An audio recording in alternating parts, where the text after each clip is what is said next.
Welcome to my YouTube channel LGBT Lesbians. This is a super audiobook burlesque. The best book I've ever read, you can't stop reading it.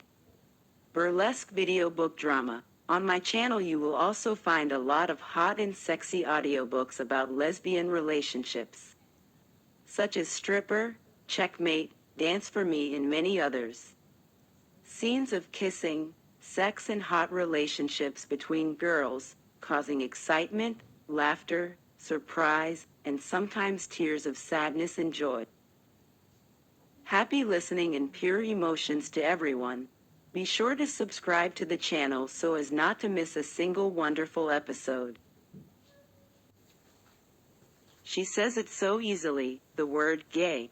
She comes out so confidently that it even surprises herself, and she feels this sudden burst of pride, almost stunned by how far she's come from the closeted high school cheerleader who quietly lusted after the captain and dated boys to fill a void. She used to wince every time she even heard lesbian, used to be terrified to say the word out loud. And now she's here. Ariana looks self-satisfied. Yes, she says, it was. To be fair, I've known you for like an hour and I fuck Lauren every time she walks into a room, Zendaya adds. Ah, baby. Dinah strokes her hair. Well, I guess lesbians win again. Camilla looks up at her. Are you? I'm bi, Dinah says, but most of us here are pretty fluid sexuality-wise. I don't even think Allie and Lucy try to hire. Not straights. It literally just happens. Sapphics just gravitate towards House of Hernandez, I guess. Camilla feels suddenly warm, and she hugs Dinah even closer to her. I love that, she says wistfully, and it has nothing to do with her stupid attraction to Lauren. She's never had gay friends before.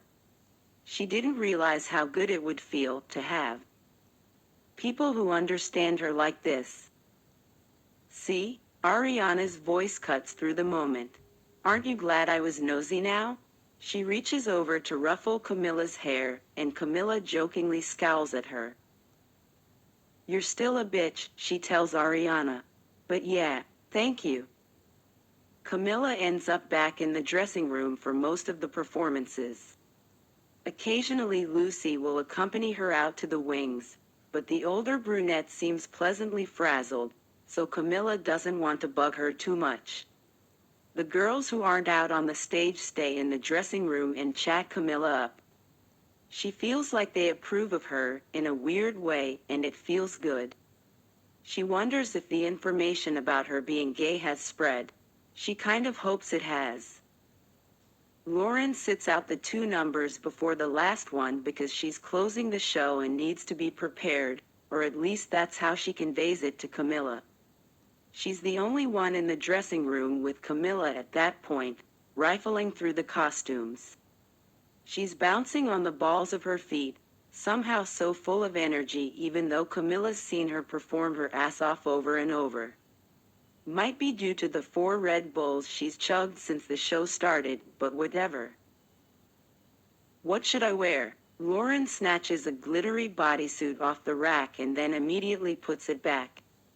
No, I'm doing a slow song. I should wear a gown.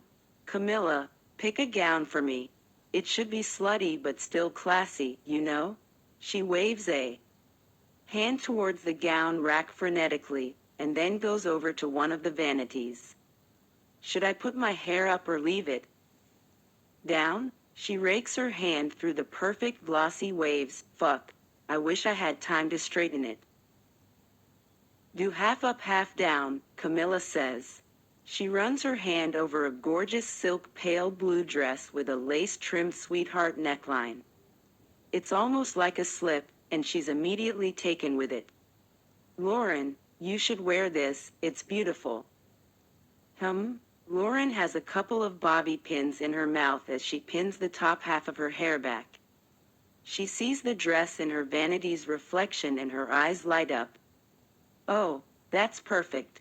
God, you have great taste. Hey, She reaches behind herself to tap the bodysuit she's wearing. Can you unzip me? Camilla gulps. Yeah, sure. She carries the dress over and lays it gently on the stool beside Lauren.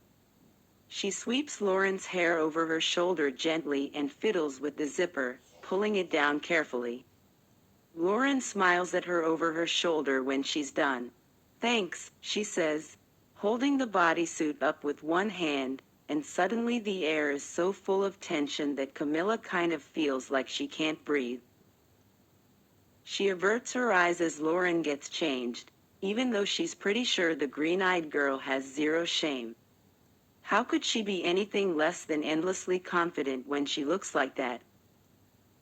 After a moment, Lauren chuckles. You can look now, she says.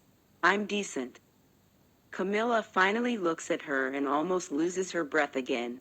Jesus, she cannot function around Lauren. She is just so damn beautiful. Too damn beautiful. She looks even softer in the silky blue dress, with her hair pinned away from her face and the rest of it tumbling over her back. She's smiling, too, feigning shyness. How'd I look? Her voice is deceivingly demure. Perfect, Camilla says. Lauren's smile grows, and her slightly crooked bottom teeth are so damn endearing. Everything about her is so flawless, but it's the tiniest things, the details, that make her beyond perfect, make her fucking stunning. Camilla both finds it hard to look at her and simultaneously never wants to look away. She's met a lot of beautiful girls in her lifetime, but something about Lauren.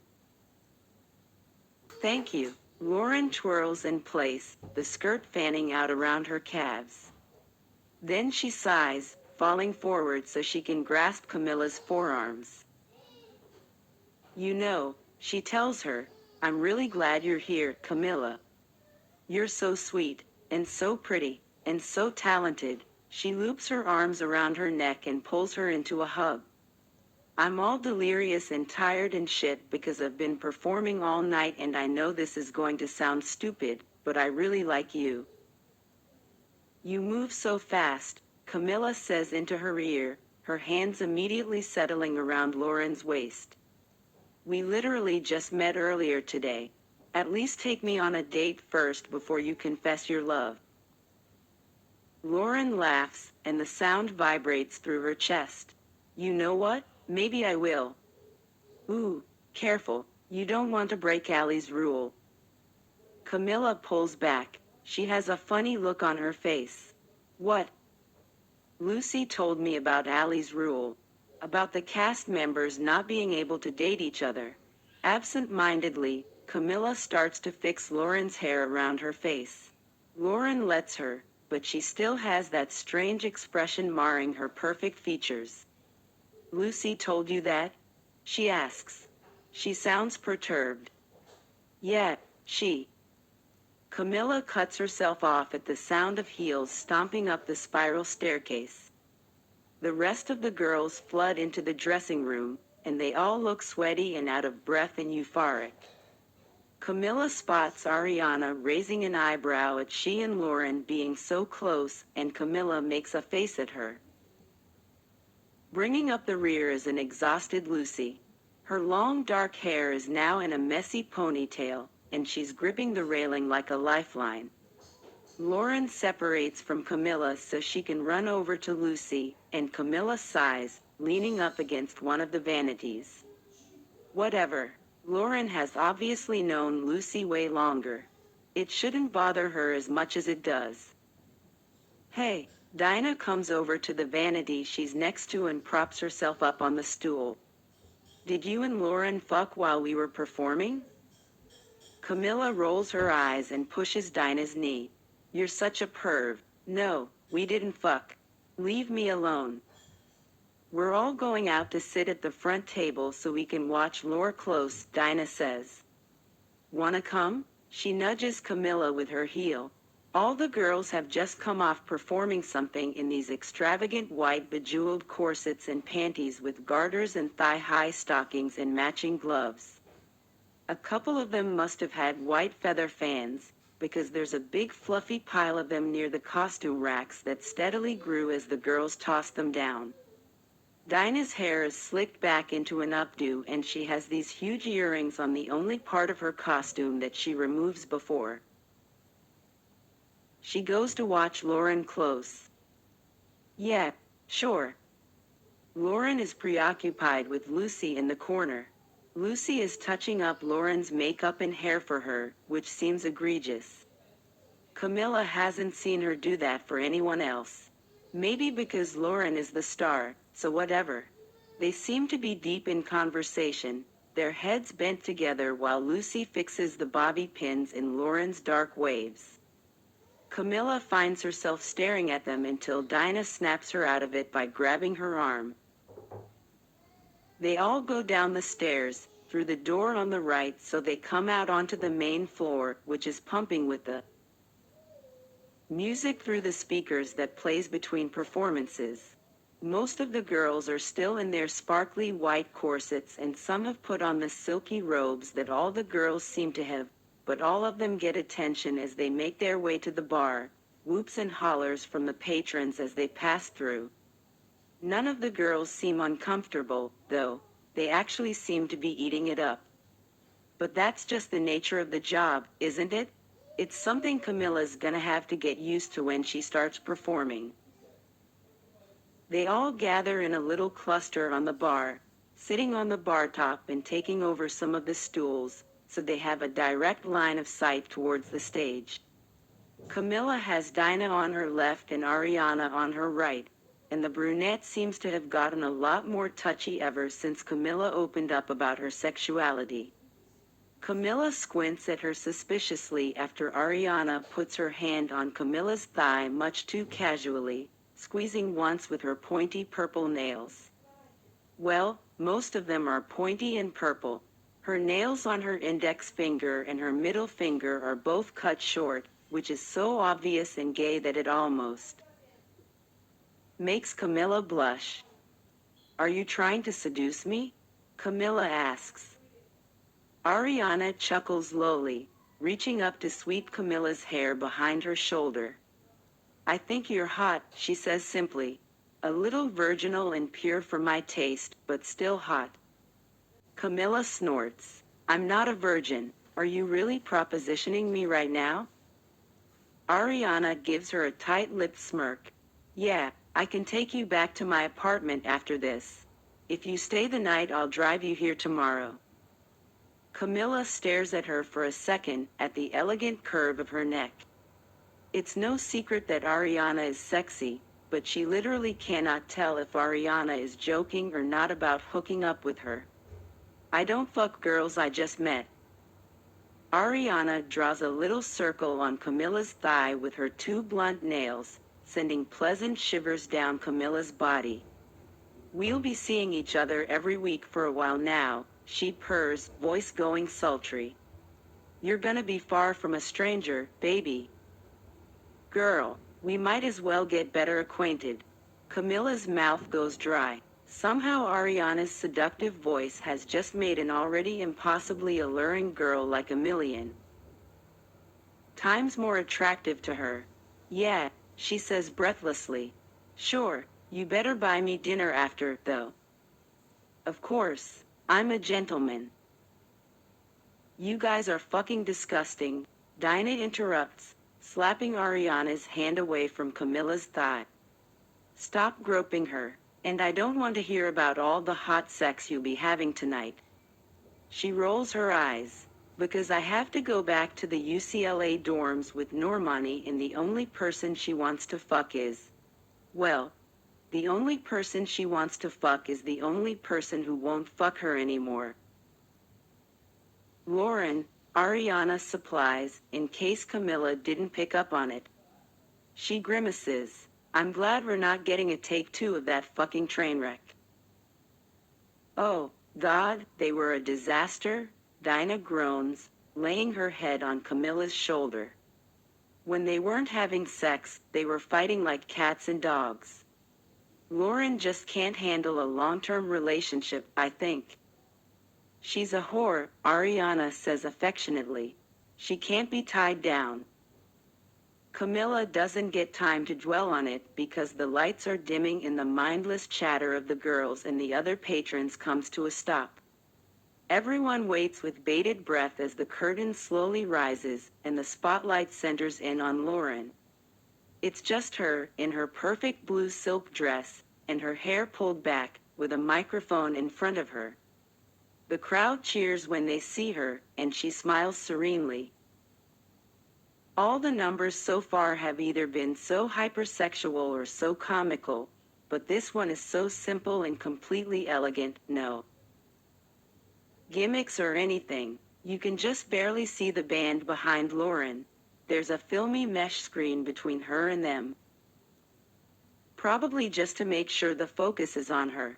And it is. She is so beautiful and so magnetic that Camilla can't stop looking at her. Can't imagine anyone looking at anyone else but her. Lauren doesn't introduce herself or the song. She doesn't need to. The crowd is yelling her name before she begins, but the moment the slow piano and the strings kick in, they quiet down. Every eye in the room is on her before she's even opened her mouth. She's a star, plain and simple. She was born to be on the stage. When I was younger, I saw my daddy cry and curse at the wind. He broke his own heart and I watched as he tried to reassemble it. Oh, Camilla is suddenly struck with something, with some emotion she can't register right now. Lauren is singing Paramore. It couldn't have been on purpose, she must have planned it beforehand, but it just feels right. It feels so fitting and so sweet. And this song is so damn beautiful. On her left, Dinah is beaming wistfully, mouthing the words as Lauren sings them. Camilla, overcome with sheer nostalgia, throws one arm around Dinah and the other around Ariana, pulling them closer to her. Out of the corner of her eye, she sees Ariana smiling at her, and the petite girl leans into her even closer, kissing the side of Camilla's hair lightly. It's surprisingly gentle, and Camilla relaxes, letting Lauren's voice and the warmth of the girls beside her wash over her. And my mama swore that she would never let herself forget. And that was the day that I promised I'd never sing of love if it does not exist. Lauren starts into the chorus, her hands clutching the microphone stand in front of her. Her eyes are closed as she sings, and her emotion is just as much in her face as it is in her voice, her raspiness growing even stronger. There's this tiny pucker in her forehead, a quiver of her lip, a wink of the dimple in her right cheek. Her face is so incredibly expressive, every subtle movement in her features indicating the emotions she's feeling, the way she's connecting to the song. It's a love song. Everyone knows that. Camilla is irrationally and entirely jealous of the person who has made Lauren feel this passionate, because it is so obvious she has. You don't sing a song like this as wholly as Lauren is without having felt that sort of all-encompassing love or all-encompassing pain. You are the only exception. Camilla remembers what Dinah said about Lauren's family. She wonders if that's where the hurt comes from. Lauren seems so small and vulnerable on that stage, almost melting into herself, into the microphone, but her voice is so damn powerful. Camilla is utterly entranced by her. Lauren is the only one that's allowed to get emotional on stage, Ariana whispers next to her. She holds her hand out, and Camilla takes it, their fingers intertwining. Usually the crowd wouldn't respond to stuff like this, but she's so talented and charismatic. They eat her up no matter what she does. Camilla hums in agreement. I hope they let me do that. She doesn't think she's as good as Lauren, not yet. But she can get there. She has to get there. I've got a tight grip on reality. But I can't let go of what's in front of me here. Lauren belts fully at the bridge, the rasp in her voice reaching its peak as she clutches at her chest. Her voice is just so fucking gorgeous. Everything about her is so fucking gorgeous. She is just unreal. She's a star, plain and simple. I know you're leaving in the morning when you wake up. Leave me with some kind of proof it's not a dream, oh. Dinah presses herself into Camilla's side, singing the words quietly. She seems calm for the first time since Camilla's met her. It's like all the chaos and the fire and the sheer, hot sexual energy in the whole club has just mellowed out completely, and Lauren has put everyone under her spell. No one's rowdy anymore, no one's loud. They're all just focused on her and her. Alone. For a second, the rest of the world falls away, and it's just Lauren up on that stage, eyes closed, heart open, singing with all she has. You are the only exception. You are the only exception. Support the channel with a reaction and write a comment under the video. Thank you very much for staying with me on the channel and subscribing.